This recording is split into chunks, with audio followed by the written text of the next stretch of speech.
आप जो सवाल हमसे पूछ रहे हैं, ये सवाल कितनी बार आपने अपने सांसद और विधायक से पूछा? मैं सांसद नहीं हूं, मैं विधायक नहीं हूं, मैं आप लोगों को जागरूक करने आया हूं। जाओ यही बात उनसे पूछो, यही करने तो आया हूं। बाकी मैं जो कर सकता हूं सुप्रीम कोर्ट में कर रहा हूं। यही बात उनसे पूछो कि क्यों नहीं हो रहा है। यहां पे मैं सुन के आया हूं, ये बात वो बता रहे हैं। आप भी सुनना चाहे तो ये लो, वीडियो की लिंक सुन लो और ये बताओ ये क्यों नहीं हो रहा। यही आपसे करवाने आया हूं।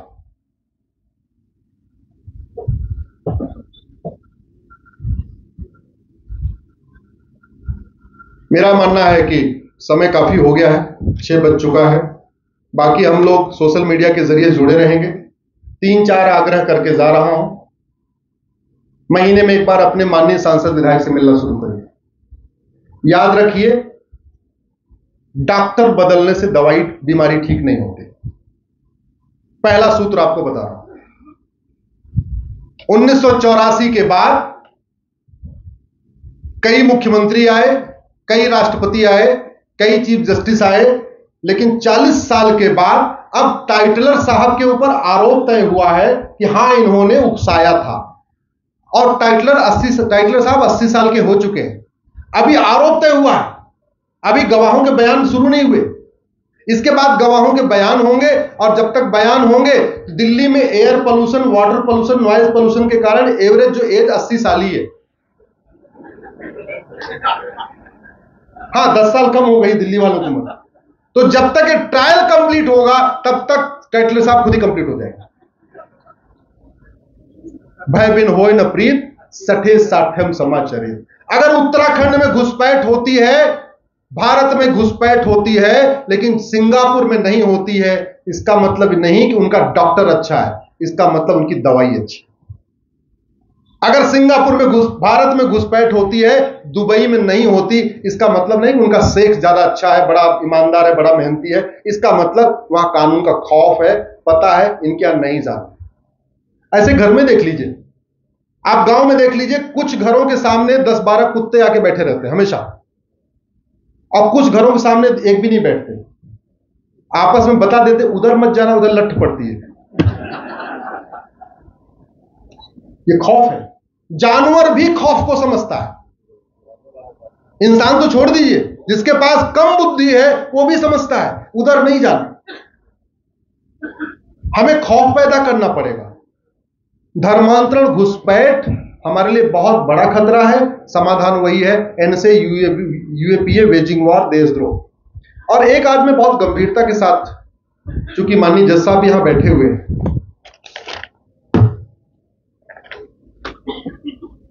अगर कोई माफिया है, हत्यारा है, 30-40 मर्डर कर चुका है, और वो आपके गली में, आपके घर के आके सामने किसी को गोली मार दे, आपकी गवाही देने की हिम्मत पड़ेगी उसके खिलाफ? जोर से बोलिए जरा, जोर से बोलिए जरा। मैं मन से पूछता हूं, हिम्मत पड़ेगी क्या? नहीं पड़ेगी। फिर हम आर्टिकल 20 का वो इंटरप्रिटेशन क्यों करके चल रहे हैं कि भारत में नार्को पॉलीग्राफ में भी नहीं कर सकते? अरे ये आर्टिकल 20 जब आया था तो इसलिए आया था कि उस समय 1947, 48, 49 में जब संविधान बन रहा था, जब आर्टिकल 20 बन रहा था, तो संविधान निर्माताओं ने सपने में भी नहीं सोचा था कि आने वाले टाइम में नार्को टेस्ट हो जाएगा, पॉलीग्राफ हो जाएगा, ब्रेन मैपिंग हो जाएगा। हमारे संविधान निर्माताओं ने यह भी नहीं सोचा था आने वाले टाइम में इतने लोग झूठे हो जाएंगे। संविधान निर्माताओं ने भी नहीं सोचा था आने वाले टाइम में इतने अलग अलग तरीके के माफिया पैदा हो जाएंगे, ड्रग स्मगलर पैदा हो जाएंगे, ह्यूमन ट्रैफिकिंग करने वाले पैदा हो जाएंगे। वो तो जैसे थे उसी सोच के साथ उन्होंने कानून बना दिया। अल्टीमेटली जैसा व्यक्ति होता है उसको वही पूरी दुनिया वैसे ही दिखती है, अलग नहीं दिखती है। बहुत करेगा, थोड़ा बहुत आदमी और तुलना सोच लेगा, अच्छा आने ये खतरा आ सकता है, ये खतरा आ सकता है। आर्टिकल 20, इसलिए आर्टिकल 20 क्या कहता है? किसी व्यक्ति को आप उसके खिलाफ गवाही देने के लिए मजबूर नहीं करेंगे। और जानते हैं क्यों आया था? क्योंकि उस समय अंग्रेजों की सरकार देख चुके थे हमारे संविधान निर्माता। अंग्रेजों के समय में पुलिस, चाहे वो तिलक को पकड़े या वीर सावरकर को पकड़े, लाठियों से पीट पीट के उनसे उगलवाती थी। तो संविधान निर्माताओं ने कहा कि पुलिस टॉर्चर करके किसी को अपने खिलाफ एडमिट न करा ले, अपने खिलाफ गवाही न करवा दे, तो आर्टिकल 20 में यह बोला आप किसी व्यक्ति को उसके खिलाफ गवाही देने के लिए मजबूर नहीं करेंगे। लेकिन यह थोड़ी बोला था कि सच उगलवाने के लिए आप नार्को टेस्ट नहीं कर सकते, सच पकड़ने के लिए पॉलीग्राफ टेस्ट नहीं कर सकते, सच उगलवाने के लिए ब्रेन मैपिंग नहीं कर सकते। लेकिन हमारे माननीय सुप्रीम कोर्ट के जजों ने एक केस है, उसका नाम है Selvi versus state of Karnataka, 2010 में एक फैसला दे दिया कि narco polygraph brain mapping article 20 का वायलेशन है। कैसे वायलेशन हो गया?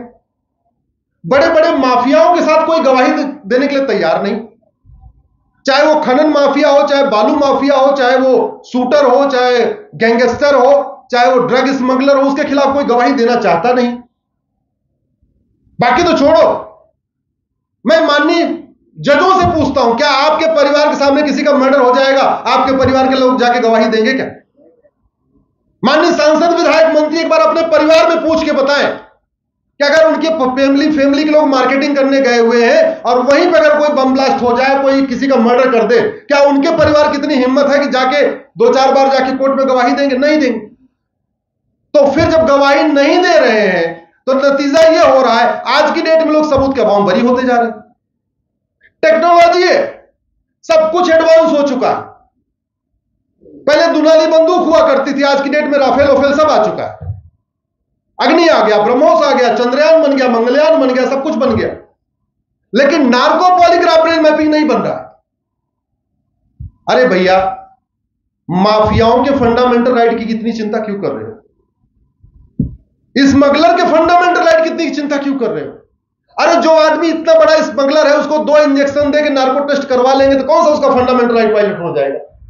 जो इतना बड़ा माफिया है, गैंगस्टर है, बलात्कारी है, हत्यारा है, करना क्या है? 2 इंजेक्शन दिया नार्को टेस्ट, 2 इंजेक्शन दिया पॉलीग्राफ और 2 इंजेक्शन दिया ब्रेन मैपिंग। 6 इंजेक्शन में पूरा सच सामने आ जाएगा। सच पकड़ो और सीधे उसको डाल दो, सजा दे दो। काहे लोगों की जान ले रहे हो? भारत में लाखों गवाहों की हत्या हो चुकी है सर। प्रॉपर्टी के विवाद में गैंगस्टर ने या बाकी अलग अलग मुद्दों पे भूमाफियाओं ने हजारों लोगों की हत्या कर दिया है जो गवाही दे रहे थे। और उस गवाही के लिए ये जो सुप्रीम कोर्ट का 2010 का जजमेंट है Selvi versus state of Karnataka, ये जिम्मेदार। उस जो हजारों गवाहों की हत्या हुई है, इसके लिए संसद भी जिम्मेदार है, सुप्रीम कोर्ट भी जिम्मेदार है। सब कुछ वर्ल्ड क्लास।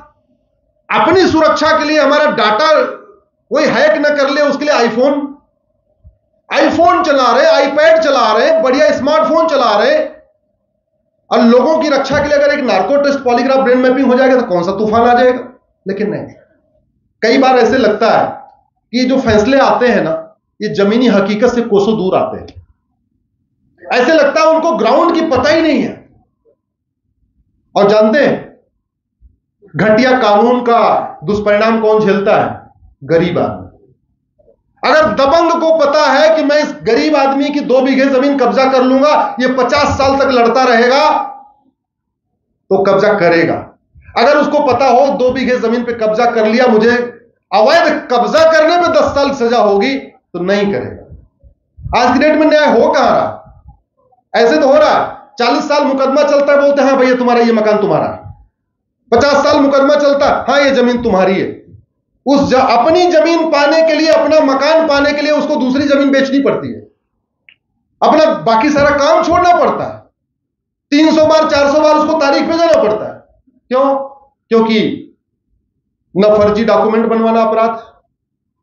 हमारे देश में फर्जी आधार बनवाना, फर्जी राशन कार्ड बनवाना, फर्जी वसीयत बनवाना, फर्जी विरासत बनवाना, फर्जी बर्थ सर्टिफिकेट बनवाना, फर्जी गवाही देना, फर्जी ड्राइविंग लाइसेंस बनवाना कुछ भी गंभीर अपराध नहीं। और जानते हैं फर्जी मारने की सजा? छत्रपति शिवाजी महाराज के समय में जो सजा थी, हाथी से कुचलवाना। रानी अहिल्याबाई के समय में जो सजा थी, हाथ पैर बांध के नर्मदा में डलवाना। इसलिए वो लोग, और क्या होता है जब आपका कानून कठोर होता है, सजा क्विक मिलती है, तो रोज रोज नहीं करना पड़ता।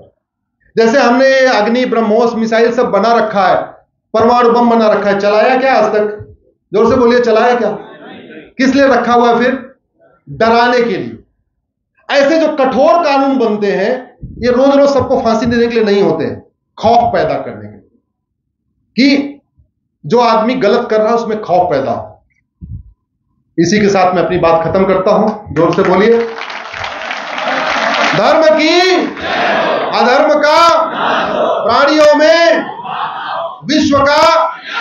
इसमें सबसे इंपॉर्टेंट यह है कि धर्म की जय करने से अधर्म का नाश नहीं होता, अधर्म का नाश करने से धर्म की जय होती है। और अधर्म का नाश करने के लिए ये पुलिस व्यवस्था है, प्रशासनिक व्यवस्था है, न्यायिक व्यवस्था है। दुर्भाग्यवश अधर्म बढ़ रहा है, इसका मतलब पुलिस व्यवस्था, प्रशासनिक व्यवस्था, न्यायिक व्यवस्था फेल हो रही है। अब मैं आप लोगों से आगे आगे कुछ बोलूंगा, आप खड़े होके दोनों हाथ उठा के बोलिए, मुझे चाहिए आजादी। आपको बस इसी को रिपीट करना है। मैं राजकमल जी से कहूंगा, जरा आप ऑडियंस नीचे ऊपर सबको दिखाइए, हमें दिखाना जरूरी नहीं है, थोड़ा आप लोगों का।